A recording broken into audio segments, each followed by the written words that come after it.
Have you ever had to ask for help from someone to fix a problem they didn't even create? In the episode titled Bargain Day, we learned about Aunt Bee. She had bought 150 pounds of beef at a new butcher shop in town. And when she got it home, she found out her freezer wouldn't get cold enough to store it. She took the meat back to the butcher shop where she purchased it, only to find out they were closed for the day. The only place in town with a freezer big enough to store that meat was at the other butcher shop owned by Mr. Foley, her normal butcher. Just for a second, I want you to put yourself in the shoes of Mr. Foley. What would you have been thinking when Aunt Bee brought this meat to you? If I'm honest, I've been a little bit angry, disappointed, and even taken aback. After all, I've been serving her needs without any complaints at all, and she took her business elsewhere just to save money. Then she has the nerve to ask me to help her out. As my dad would say, not my monkey, not my circus. Well, Mr. Foley may have been feeling all of those same things, but to his credit, he took a deep breath and listened and thought to himself, how can I be of service?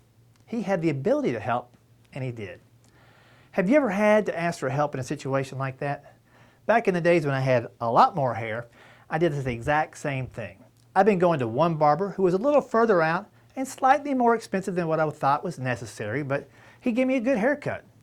But just like Floyd from the Andy Griffith show, he took a little while to do it, and he talked a lot. And my time I thought was valuable, and I thought I could save a little bit of money. Well, one day, I noticed a new barber shop closer to me, and I found out they charge about half as much as my normal barber. So when I was ready for my next haircut, I tried them out.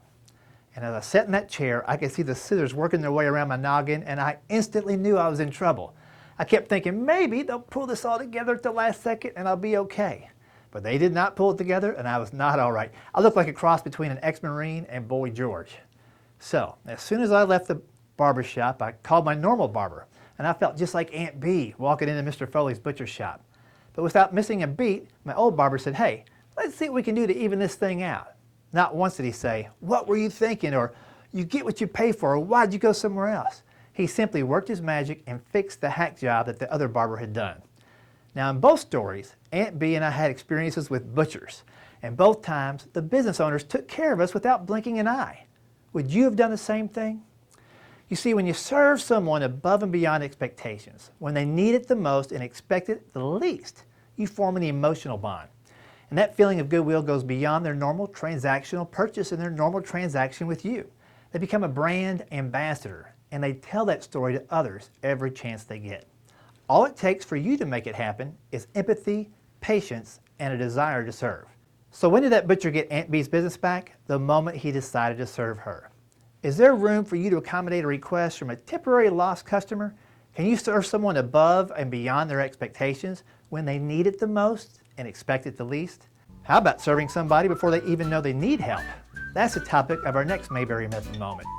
Until then, put yourself in your customer's shoes. Think about how you can serve them, and instead of going to the cheap barber, remember why you went to Floyd in the first place. Alrighty then.